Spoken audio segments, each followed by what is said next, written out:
दोस्तों, लूसेंट सामान्य ज्ञान 15 जून 2023 के अपडेट बुक से इतिहास का महत्वपूर्ण प्रश्न और उत्तर आपसे साझा कर रहा हूं, जो सभी तरह के एग्जाम और क्विज में आपके लिए बेहद उपयोगी हो सकते हैं।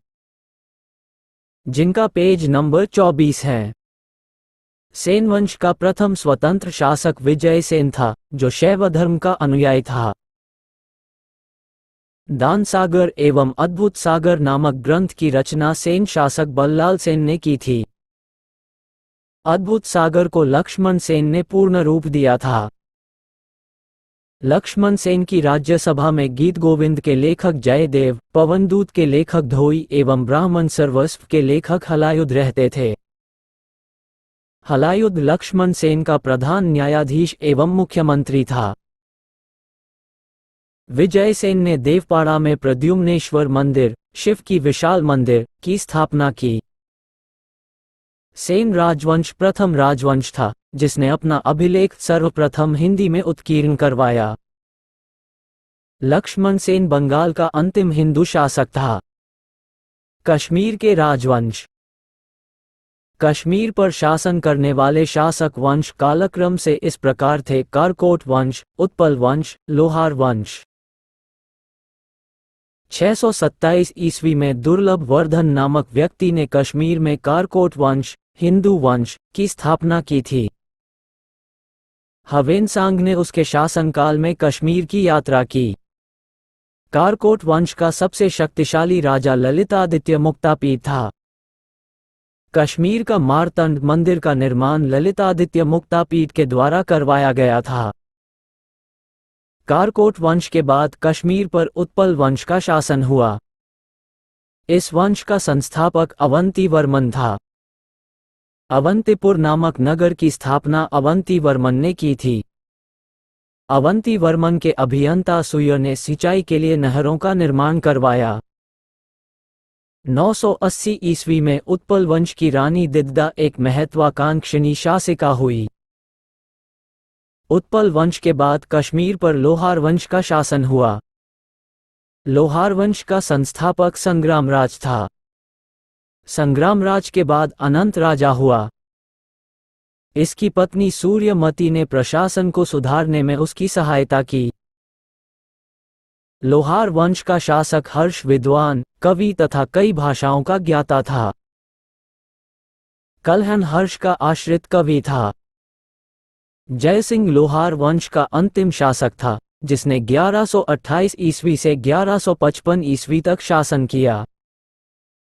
जयसिंह के शासन के साथ ही कल्हण की राजतरंगिणी का विवरण समाप्त हो जाता है। कामरूप का वर्मन वंश।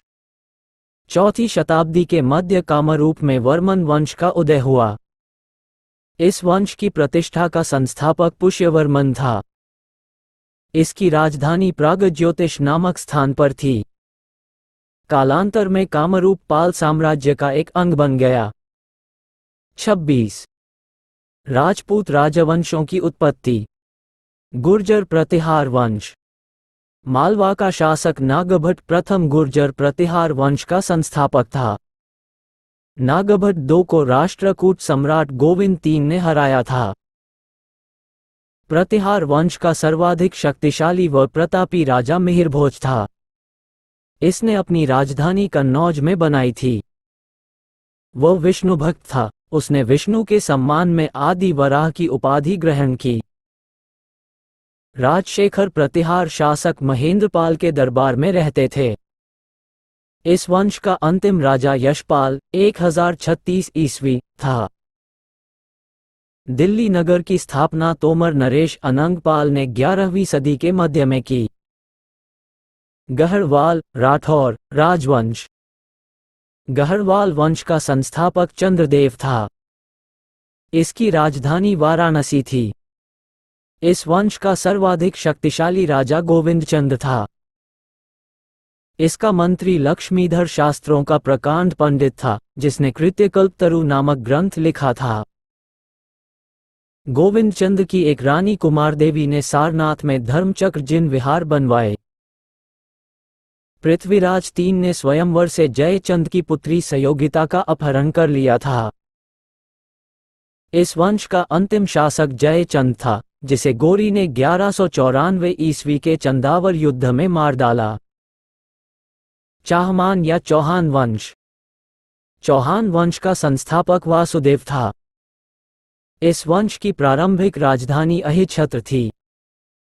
बाद में अजयराज द्वितीय ने अजमेर नगर की स्थापना की और उसे राजधानी बनाया। इस वंश का सबसे शक्तिशाली शासक अर्णराज के पुत्र विग्रहराज चतुर्थ विसलदेव 1153 से 1163 ईस्वी हुआ, जिसने हरिकेली नामक संस्कृत नाटक की रचना की। सोमदेव विग्रहराज IV के राजकवि थे। इन्होंने ललित विग्रहराज नामक नाटक लिखा। अढ़ाई दिन का झोपड़ा नामक मस्जिद शुरू में विग्रहराज IV द्वारा निर्मित एक विद्यालय था। पृथ्वीराज III इस वंश का अंतिम शासक था। चंद्रवरदाई पृथ्वीराज तृतीय का राजकवि था, जिसकी रचना पृथ्वीराजरासो है। रणथंभौर के जैन मंदिर का शिखर पृथ्वीराज III ने बनवाया था। तराइन का प्रथम युद्ध 1191 ईस्वी में हुआ, जिसमें पृथ्वीराज तृतीय की विजय एवं गौरी की हार हुई। तराइन के द्वितीय युद्ध 1192 ईस्वी में हुआ, जिसमें गौरी की विजय एवं पृथ्वीराज तृतीय की हार हुई। परमार वंश। परमार वंश का संस्थापक उपेंद्रराज था। इसकी राजधानी धारानगरी थी। प्राचीन राजधानी उज्जैन। परमार वंश का सर्वाधिक शक्तिशाली शासक राजा भोज था। राजा भोज ने भोपाल के दक्षिण में भोजपुर नामक झील का निर्माण करवाया। नैषधीय चरित के लेखक श्रीहर्ष व प्रबंध चिंतामणि के लेखक मेरुतुंग थे। राजा भोज ने चिकित्सा, गणित एवं व्याकरण पर अनेक ग्रंथ लिखे। भोजकृत युक्तिकल्पतरु में वास्तुशास्त्र के साथ साथ विविध वैज्ञानिक यंत्रों व उनके उपयोग का उल्लेख है।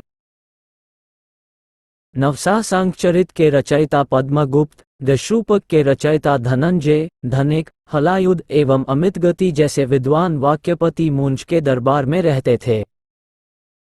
कविराज की उपाधि से विभूषित शासक था राजा भोज। भोज ने अपनी राजधानी में सरस्वती मंदिर का निर्माण करवाया था।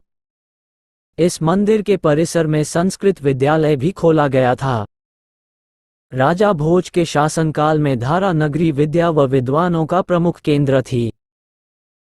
इसने चित्तौड़ में त्रिभुवन नारायण मंदिर का निर्माण करवाया। भोजपुर नगर की स्थापना राजा भोज ने की थी।